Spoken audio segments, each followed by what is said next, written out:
खास क्या है?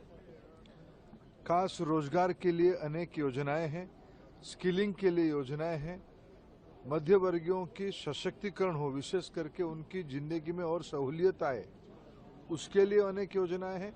और देश की कोई भी देश की अर्थनीति की मजबूत स्तंभ उस देश की एमएसएमई होता है।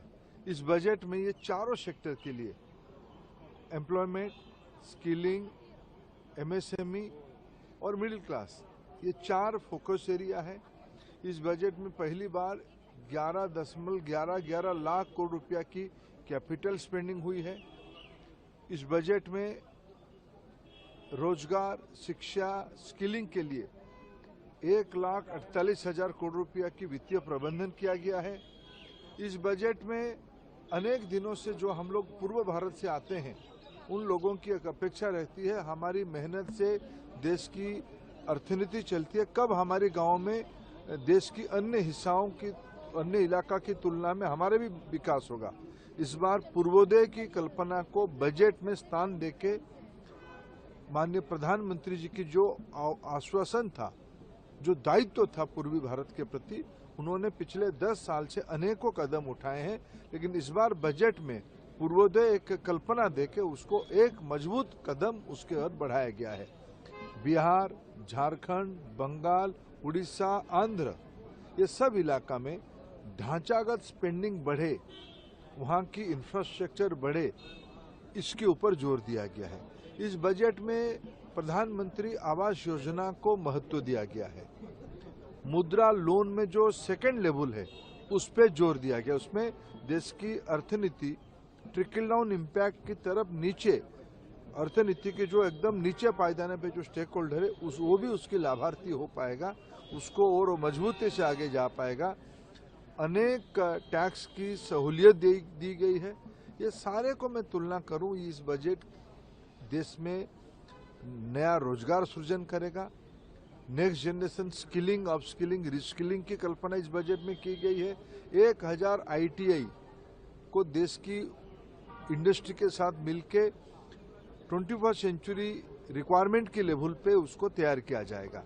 एजुकेशन लोन, स्किल लोन, अनेक युवा हितैषी कार्यक्रम इस बजट में लाया गया है। लेकिन विपक्ष का कहना है कि ये जो बजट है, ये बिहार आंध्रा सेंट्रिक बजट है और नंबर 2 की सरकार बचाने वाला बजट है।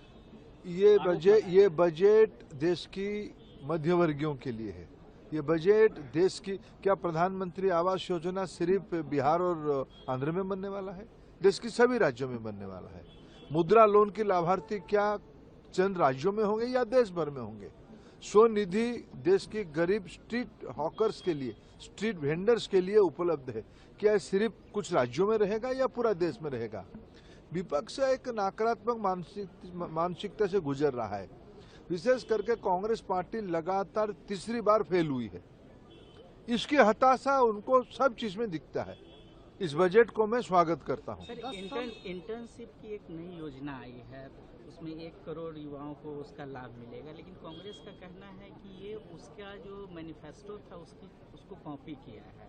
चिदम्बरम जी ने इस पर ट्वीट भी किया है। देखिए, फाइनली किया तो हमने ना, लोगों ने आपको तो मौका नहीं दिया। आप कई सारा आपने पीढ़ी दर पीढ़ियों तक आपने कई बात को कहते रहे। आपको लोगों ने पिछले में कह रहा हूं ना, कांग्रेस पार्टी तीसरी बार फेल हुई है, इसलिए तो नाम अभी कटा लेना चाहिए। चिदम्बरम साहब नाम कटा के और कहीं स्कूल में दाखिला करनी चाहिए।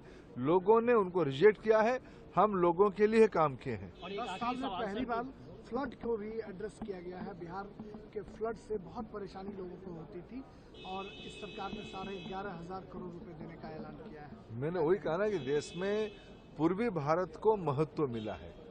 पूर्वी भारत की मेहनत का लोग देश की अर्थनीति में गति लाते हैं। उनके मन में रहता था कि हमारी इलाका कब पश्चिम जैसे, दक्षिण जैसे, उत्तर जैसे विकसित होगा। इस बार बजट की जो आउटलाइन है, जो एक टेम्पलेट बनाई गई है पूर्वोदय, और इस विषय को मैं तो सौभाग्यशाली हूं, उस पहला मीटिंग का मैं साक्षी हूं।